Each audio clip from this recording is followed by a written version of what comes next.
You ever think about what happens when everything just stops? Not in a week, not in a month. I mean overnight. No power, no phones, no trucks, no help, just silence and survival. That's when the truth hits. It's not the big flashy gear that saves you.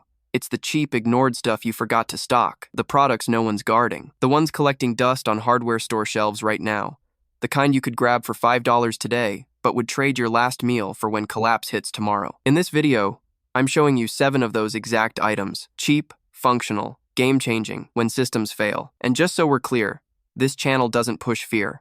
We push foresight, because panic buying is too late. But smart prepping, that's priceless. Let's get into it. Number 1, Silica Gel Packet Bundle. You've seen them 100 times. Tiny packets inside new shoes, electronics, or vitamin bottles. Most people throw them away without a second thought. But in a full collapse, these tiny bags of silica gel become powerful tools of preservation. Why? Because when everything stops working, the fridge, the heater, the dehumidifier, you're left fighting the elements. And nothing kills gear faster than moisture. Rust, rot, mold. It sneaks into your supplies like a silent killer. And silica? It stops that dead. Let's say your stored ammo starts sweating in its container, or your water purifier tablets get sticky, or your medical gear gauze, antibiotics, bandages starts drawing in humidity. One silica packet in that sealed case can extend the life of your supplies by months, even years. This isn't theory. During field drills, I've used silica packs to keep matches bone dry through a week of rain. I've packed them with knives, batteries, even my fire starters. No corrosion, no failure. Just clean, dry, ready-to-go gear. You know what else they do? They protect food. Bulk rice, oats, dried fruit all go bad fast in humid air. But toss a few silica packets in a Mylar bag or jar, and boom, shelf life extended. People focus so much on food quantity, they forget food longevity. Let's talk value. Today, after collapse, people will trade ammo just to protect their meds. Trade food to keep their tools working. Because what good is a generator if the wiring's soaked and corroded? What's my system? I buy in bulk, rotate them out every 6-8 months, and store extras in a sealed jar. I've even recharged used ones by baking them. They're reusable if you know what you're doing. In collapse, that kind of reuse equals power. So ask yourself, are you protecting the tools that'll keep you alive? Or are you letting moisture quietly destroy your chances before the fight even begins? Because when things fall apart, the guy with dry gear is the guy still in the game. Number 2, bicycle inner tube pieces. Most people throw them away the second they go flat. A busted bicycle inner tube? Worthless, right? But in a collapse, that trash turns into one of the most versatile tools you didn't prep for. Let's break it down. A bicycle inner tube is made of strong, flexible rubber. It doesn't crack easily. It bends, stretches, binds. And when you cut it into strips, it becomes survival-grade material.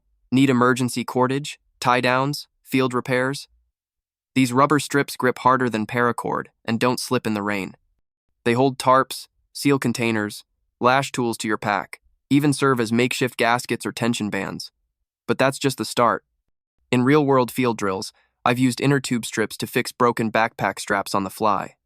I've wrapped them around knife handles for grip, sealed off broken water jugs, even tied splints in a medical scenario. Duct tape fails in heat, rope stretches out.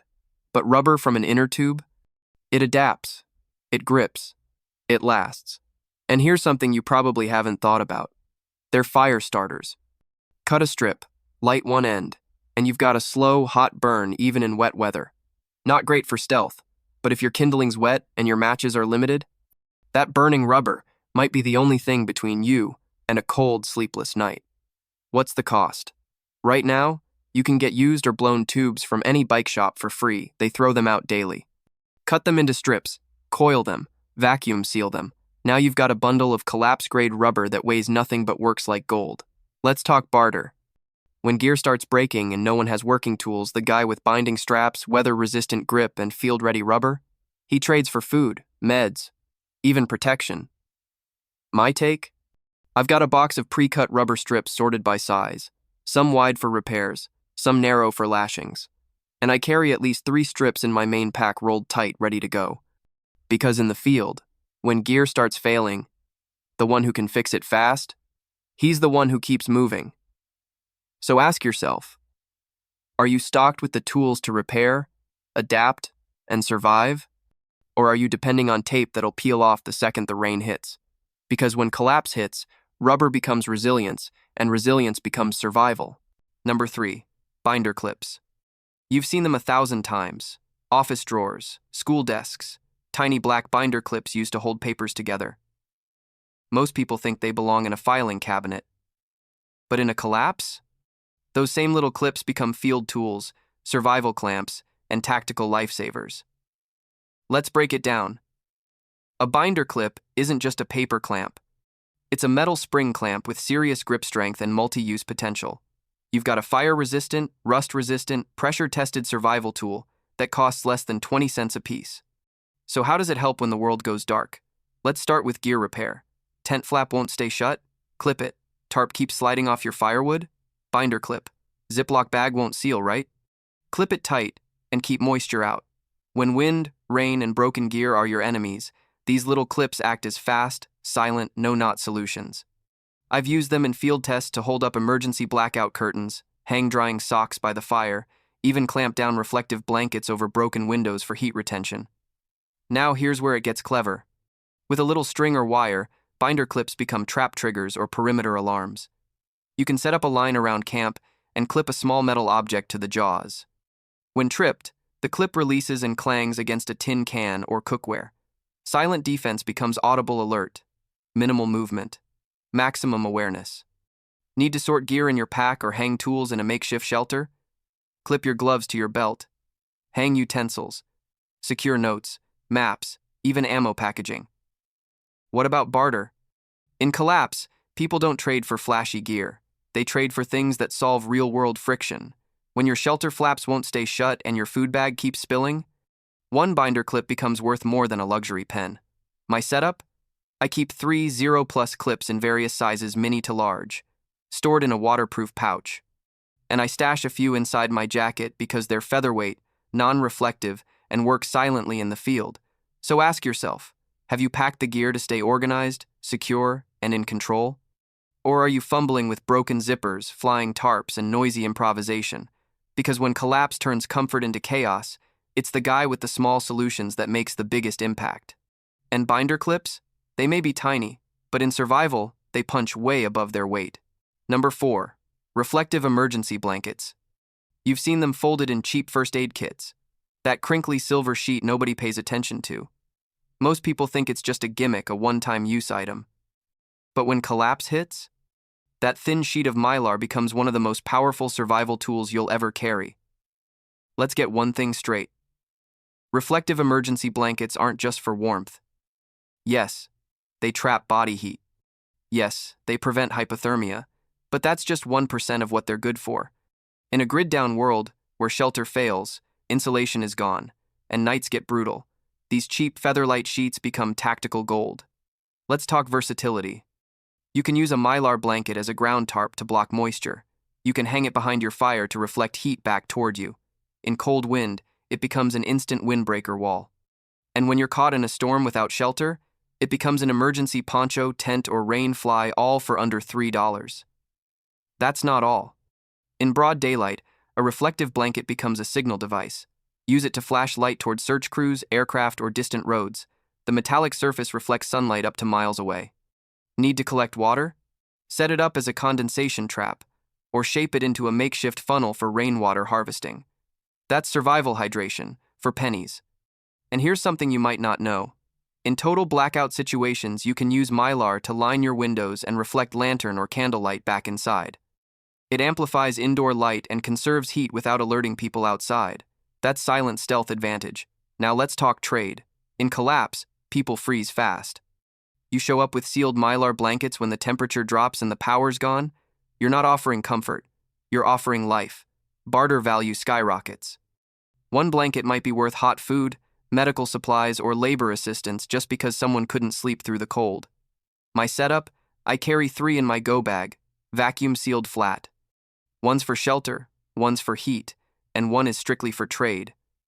I've used them on cold nights, in field drills, and to patch a leaky tent. They work, every time. So ask yourself this, are you prepping for warmth, or are you assuming a coat and firewood are enough? Because when collapse strips you down to the basics, The guy with thin foil in his pack walks away warm. Everyone else just shivers and waits. Number 5. Silicone Street Wretch Lids. Let me ask you something. In a world where every drop of water, every scrap of food, every ounce of heat matters, how do you seal what's left when the containers crack, the plastic warps, or the lids disappear? You don't. Unless you've got this. Silicone stretch lids. Most people have never even seen them outside of a TikTok hack video. But these cheap, flexible, temperature-proof food savers?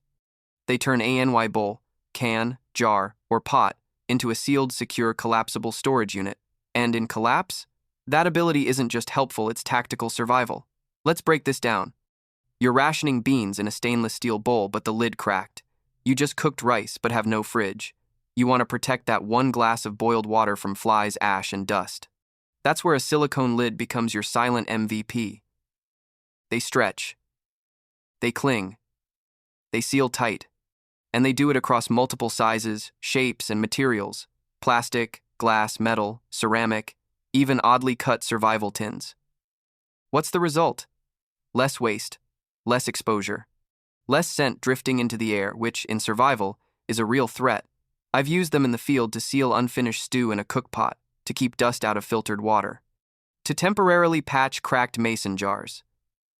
Heck, I've even used one as an emergency cup lid to keep the heat in on a freezing morning. They work. Every time. You don't need electricity. You don't need matching containers. You don't even need perfect conditions. And unlike foil or plastic wrap, these lids are reusable, washable, non-toxic, and silent. They don't crinkle. They don't attract pests. And they survive heat, cold, dirt, and repeated use. Let's talk weight. A full 6-piece set weighs less than a pair of socks. But functionally, it gives you 6 sealed containers, even if the containers themselves don't come with lids. That's survival efficiency. Now let's talk trade. When your neighbors are covering food with old rags or cracked plastic, you roll out a silicone lid clean, tight, efficient. Suddenly you're not just storing better, you're leading. You think someone won't trade meds, food, or fuel to keep their last batch of stew safe overnight? They will. I've seen it happen. My setup? 2 full sets. 1 for use, 1 for barter. I rotate them every few months and keep them stored flat in my kitchen bag. Because when things go quiet and chaotic, the guy who can seal, store, and ration like a pro, he runs the camp. So ask yourself, are you sealing your survival, or are you watching it spoil one open bowl at a time? Number 6. Bulk cotton balls or pads. Let me hit you with a hard truth. In collapse, the small stuff doesn't just matter. It decides who makes it and who fades out early.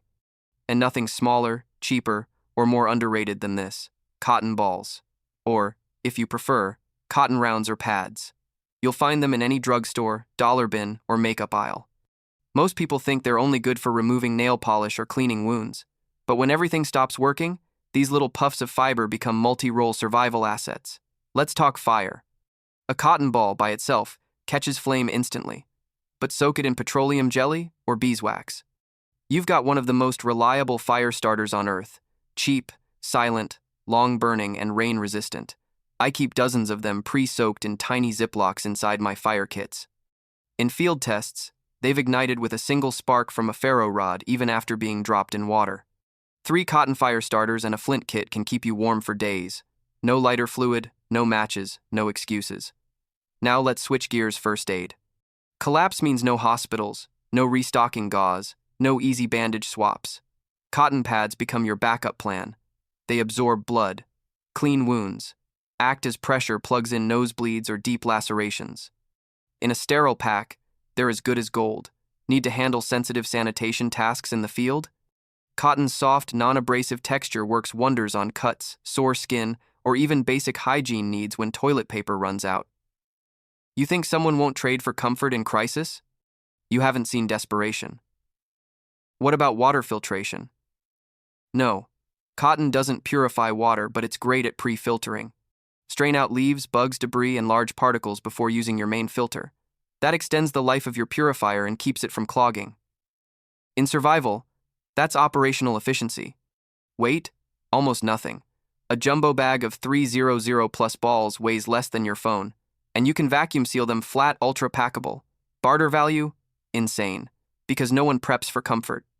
But when wounds get dirty, fire won't start, and things get personal, the person holding a clean pack of cotton becomes the camp MVP. My system? 300 prepped balls across all bags. Some plain, some soaked in Vaseline, some paired with bandages. I rotate them every 6 months and store them in Mylar packs to keep them dry. You want quiet gear? Gear that multiplies function, weighs nothing, and turns trash into leverage? Then don't skip the cotton. Because when the power's gone, the blood is flowing, and the fire's your only heat source, you'll wish you had a few dozen soft, silent, survival-grade cotton balls in your kit. Number 7. Duct tape. Most people laugh when they hear duct tape in a survival context. They think it's just a household joke, something you fix broken furniture with or slap on a leaky pipe. But when the grid goes down and things start falling apart for real, duct tape becomes one of the most powerful tools you can carry. It's not about fixing things neatly, it's about control. When your shelter is ripped open by wind or your gear breaks mid-move, there's no time for repairs, no toolbox, no second chances. That's when a single strip of heavy-duty duct tape can be the difference between exposure and security. In a real collapse, you'll be reinforcing broken containers, patching leaking tarps, fixing holes in boots, and building splints for injured limbs, all while staying low profile and silent. You don't get the luxury of noise. You don't get the time for perfect solutions. You get what works, and duct tape works every time. I've personally used duct tape to seal a cracked water jug when our backup container failed, patched holes in shoes during a rainy trek, and even shaped an emergency sling for a shoulder injury during field training. I once built a makeshift funnel out of a soda bottle and tape to create a field water filter rig. These aren't gimmicks. This is real-world performance from a $5 roll that weighs just over a pound. And while people are fumbling with gear, tying ropes, or searching for parts, I'm pressing, sealing, and moving. That's the difference duct tape makes. It gives you speed, stealth, and stability when it matters most, and it's not just about gear. Collapse means breakdown in hygiene, exposure to the elements, and unpredictable threats. Duct tape can seal off open food packages to stop scent drift. It can plug tears in clothing to keep heat in and insects out. You can even use it to create soundless, low-profile tripwire alarms or trap reinforcements. And when resources start drying up, you better believe that barter value explodes. You show up with half a roll of heavy-duty tape while someone's tent is flapping open in the wind or their water storage is leaking? That's not a favor, that's leverage. That's why I keep a full roll in every primary bag and vehicle. I slice sections in advance and pack them flat in pouches for quick deployment. It stores forever, survives heat and cold, and never lets you down. In a world where every system fails one by one, duct tape holds fast. And when your group looks to you, not for ideas, but for action, you don't want to be the guy looking for rope or glue. You want to be the one who seals the breach, patches the gear, and keeps the mission rolling. Because when collapse hits, you're not just fixing stuff, you're proving you were ready. And the guy with duct tape? He doesn't panic. He patches, presses on, and leads. So now you've seen it, the cheap, forgotten items hiding in plain sight. The ones you've probably stepped over 100 times without realizing. They're the very tools that'll save your neck when everything else fails. Not food. Not weapons. Not flashy gear. But the simple, durable, overlooked stuff that turns chaos into control. Because when the grid goes down, systems fail, and panic takes over. The person who prepped smart, who saw value before anyone else did, won't just survive. They'll trade. They'll lead. They'll adapt. While everyone else is standing in shock, looking for help that isn't coming, you'll already be 10 steps ahead. Why? Because you paid attention to the details most people miss. And here's the part they don't want you to think about: the collapse won't come with a countdown. It won't give you a warning. It'll just happen. Lights off. Shelves empty. Phones dead. And those who waited? They'll be too late. But you've already started. So if you're not just watching for entertainment, if you're serious about being ready, calm, and in control when the world flips, then here's what you do next. Hit that subscribe button right now. Not for me. Not for likes. Do it for that future version of yourself, the one who's holding the last clean water filter, sealing a tarp while others freeze, or trading a roll of duct tape for food when things get desperate. On this channel, we don't chase hype, we build foresight. We break down the tools, the mindset, and the prep that actually matters when comfort is gone and only grit remains. So subscribe, lock in, because when the next alert comes in too late, you'll already be ready. Everyone else? They'll be wishing they watched this twice. Let's get prepared. Let's get ahead. You're not just watching a video, you're building your edge.